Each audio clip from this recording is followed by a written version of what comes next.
যারা একসময় দিল্লি না ঢাকা, ঢাকা ঢাকা স্লোগান দিয়ে রাজপথ কাঁপিয়ে দিয়েছিল, আজ তারাই ভারতের ক্ষমতাসীন বিজেপির কাছে গোপনে চিঠি পাঠাচ্ছেন। বাংলাদেশের পররাষ্ট্রমন্ত্রী এবং নয়া প্রধানমন্ত্রীর পররাষ্ট্র উপদেষ্টার একযোগে ভারত সফরের সকল আলোচনাকে ছাপিয়ে তারেক রহমানের এই গোপন চিঠি নিয়েই সকলে আলাপ করছেন।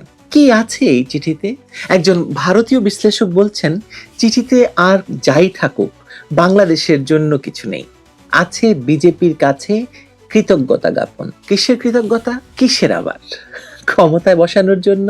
আগের ভিডিও তো দেখেছেন না?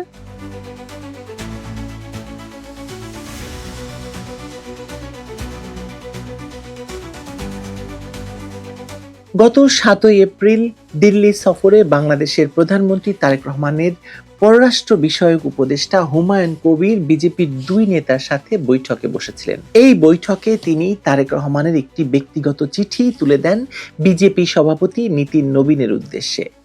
মজার বিষয় হলো, এই চিঠির বিষয়বস্তু সম্পর্কে কোনো তথ্য প্রকাশ করা হয়নি।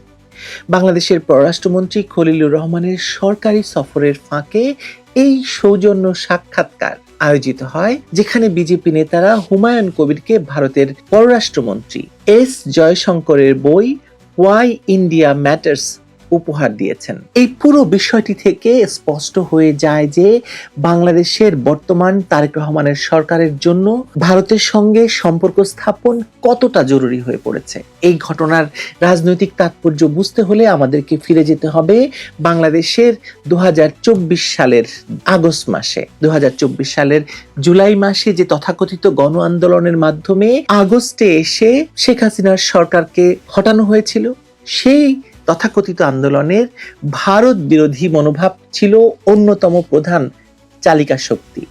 ভারতের দালাল হিসাবে আওয়ামী লীগ সরকারের বিরুদ্ধে যে অভিযোগ তোলা হয়েছিল, তার ভিত্তিতেই মূলত জনমনে ক্ষোভ উস্কে দেওয়া হয়েছিল এবং মানুষকে রাস্তায় নামানো হয়েছিল। কিন্তু আজকের বাস্তবতা দেখুন। আজকের বাস্তবতা দেখে মনে হচ্ছে ক্ষমতার স্বাদ পেয়ে তারেক রহমানের সরকার বুঝতে পারছে যে ভারতের সাথে সম্পর্ক ছাড়া বাংলাদেশের পক্ষে টিকে থাকা কঠিন।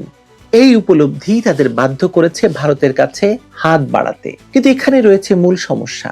শেখ হাসিনার আমলে ভারত বাংলাদেশ সম্পর্ক ছিল রাষ্ট্রীয় পর্যায়ে, যেখানে দুই দেশের সরকার বা সরকার প্রধানদের মধ্যে সরাসরি যোগাযোগ ছিল।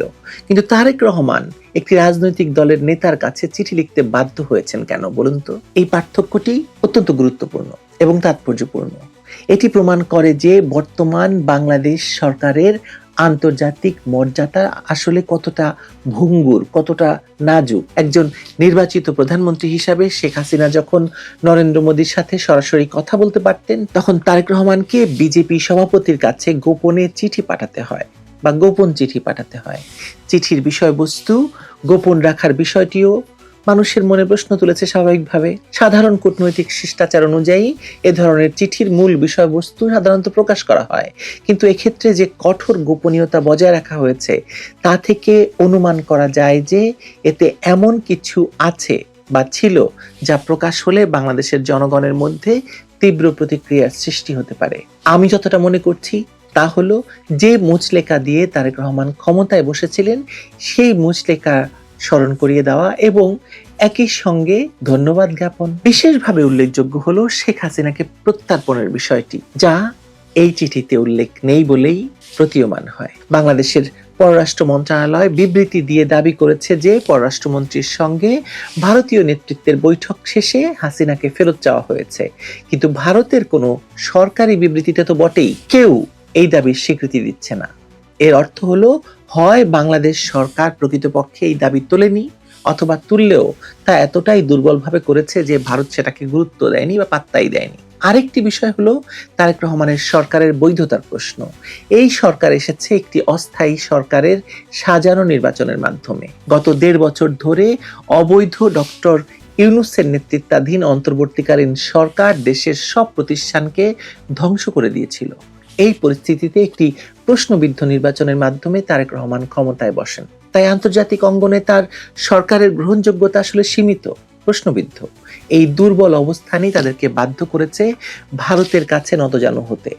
এমনকি ভারতের কাছে মুচলেকা দিয়ে তারেক রহমান বাংলাদেশে ফিরেছেন বলেও আন্তর্জাতিক মিডিয়া থেকেই আমরা জানতে পারি। মজার বিষয় হলো, যে সরকার বাংলাদেশ ফার্স্ট নীতির কথা বলে ক্ষমতায় বসেছে, সেই সরকারকেই এখন ইন্ডিয়া ফার্স্ট নীতির অনুসরণ করতে দেখা যাচ্ছে। তেল এবং সারের জন্য ভারতের কাছে ভিক্ষা করতে হচ্ছে, ভিসা নীতি নমনীয় করার অনুরোধ জানাতে হচ্ছে কর জোরে। তারেক রহমানের চিঠি লেখার ইতিহাস দেখলেও একটি প্যাটার্ন পাওয়া যায়। তিনি মোদিকে ঈদের শুভেচ্ছা জানিয়েছিলেন, চিঠি লিখেছিলেন, মধ্যপ্রাচ্যের নেতাদের কাছে সংহতি জানিয়ে চিঠি লিখেছেন, জাতিসংঘ মহাসচিবকে এলডিসি গ্রাজুয়েশন পিছিয়ে দেওয়ার অনুরোধ জানিয়ে চিঠি লিখেছেন। কিন্তু বিজেপি সভাপতিকে লেখা চিঠিটি একটু আলাদা, কারণ এটি কোনো রাষ্ট্রপ্রধানকে নয়, একটি রাজনৈতিক দলের প্রধানকে লেখা চিঠি। এই চিঠির মাধ্যমে তারেক রহমান আসলে একটি বার্তা দিতে চেয়েছেন যে তার সরকার ভারতের সম্পূর্ণ অনুগত ছিল, আছে এবং থাকবে। কিন্তু এই আনুগত্যের মূল্য কি? শেখ হাসিনার আমলেও ভারতের সাথে ঘনিষ্ঠ সম্পর্ক ছিল বাংলাদেশের, কিন্তু সেটা ছিল সমতার ভিত্তিতে, দুই দেশের স্বার্থ রক্ষা করে এগিয়ে যাওয়ার চেষ্টা ছিল। কিন্তু এখন মনে হচ্ছে বাংলাদেশ একতরফাভাবে ভারতের কাছে সবকিছু সমর্পণ করে দিচ্ছে।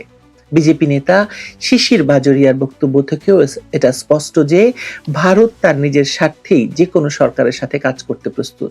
তারা আওয়ামী লীগের সাথে কাজ করেছে, এখন বিএনপির সাথেও কাজ করতে প্রস্তুত। এর মানে ভারতের কাছে গুরুত্বপূর্ণ হলো তাদের স্বার্থ, বাংলাদেশের কোন দল ক্ষমতায় আছে সেটা নয়। এই পুরো প্রসঙ্গটি বাংলাদেশের জন্য একটি গুরুত্বপূর্ণ সতর্কবার্তা। যে সরকার জনগণের কাছে ভারত বিরোধিতার বুলি আউড়ে ক্ষমতায় এসেছে, সেই সরকারই এখন গোপনে ভারতের কাছে নতি স্বীকার করছে। এটা প্রমাণ করে যে রাজনৈতিক স্লোগান আর বাস্তব নীতির মধ্যে কত বড় ফাঁক থাকতে পারে। তারেক রহমানের এই চিঠি আসলে বাংলাদেশের জনগণের সাথে এক ধরনের প্রতারণাও বটে। তারা ভোট দিয়েছিল বা তারা তারেক সরকারকে সমর্থন দিয়েছে একটি স্বাধীন সার্বভৌম নীতির প্রত্যাশায়, কিন্তু পেয়েছে একটি ভারত নির্ভর সরকার। পার্থক্য শুধু এটুকুই যে শেখ হাসিনা অন্তত প্রকাশ্যে ভারতের সাথে সম্পর্কের কথা বলতেন, কিন্তু তারেক রহমান সেটাও গোপনে করছেন। এই চিঠি থেকে আরেকটি বিষয় স্পষ্ট হয় যে বাংলাদেশের বর্তমান সরকারের আন্তর্জাতিক কূটনৈতিক দক্ষতার কতটা অভাব রয়েছে। স্বাভাবিক কূটনৈতিক চ্যানেল ব্যবহার না করে একটি রাজনৈতিক দলের কাছে চিঠি পাঠানো কূটনৈতিক অভিজ্ঞতার অভাবকেই প্রতিফলিত করে। ভারত বাংলাদেশের নিকটতম প্রতিবেশী এবং আন্তর্জাতিক রাজনীতিতে ভারত এই মুহূর্তে একটি উল্লেখযোগ্য শক্তিও বটে। শেখ হাসিনার সরকার বাংলাদেশের সঙ্গে ভারতের সম্পর্ককে অনন্য উচ্চতায় নিয়ে গিয়েছিলেন এবং বাংলাদেশের জন্য ভারতের কাছ থেকে যতটুকু আদায় করা সম্ভব সবটাই করতে সমর্থ হয়েছিলেন। তবুও শেখ হাসিনার সরকারকে ভারতের তাবেদার বলে অপবাদ সইতে হয়েছে এবং সে কারণেই তাকে ক্ষমতা থেকেও উৎখাত হতে হয়েছে। কিন্তু এখন বাংলাদেশে আওয়ামী লীগকে নিষিদ্ধ করে যারা ক্ষমতা ভাগাভাগি করছেন, তারা মুখে ভারত বিরোধিতার ধোঁয়া তুললেও ভারতের ক্ষমতাসীন রাজনৈতিক দলের কাছে চিঠি দিয়ে কিংবা ভারতের কাছ থেকে তেল ভিক্ষার জন্য দুধ পাঠিয়েই শুধু থামছেন না, গোপনে আরো কি দিয়ে দিচ্ছেন ভারতকে, সে খবর কি আপনি জানেন?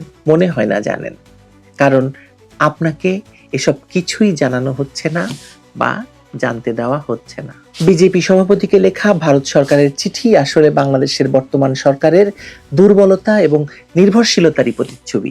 এই চিঠি প্রমাণ করে যে বাংলাদেশ ফার্স্টের বুলি আওড়ানো সরকারটি আসলে ভারত ফার্স্ট নীতি অনুসরণ করতে বাধ্য হচ্ছে। আর এই বাধ্যবাধকতার কারণই হলো তাদের অসাংবিধানিক এবং অবৈধ উৎপত্তি, ক্ষমতা প্রাপ্তি এবং সেই যে মুচলেকার কথা বলেছিলাম আগের ভিডিওতে, দয়া করে দেখে নেবেন, সেখানেই সব উত্তর আছে। কেন গোপন চিঠি লিখতে হচ্ছে আর মুখে ভারত মারো বলা হলেও আসলে ভারতের পায়ের কাছে নতজানু হয়ে থাকাটাই এই সরকারের মূলনীতি হয়ে দাঁড়িয়েছে। ভালো থাকবেন সবাই।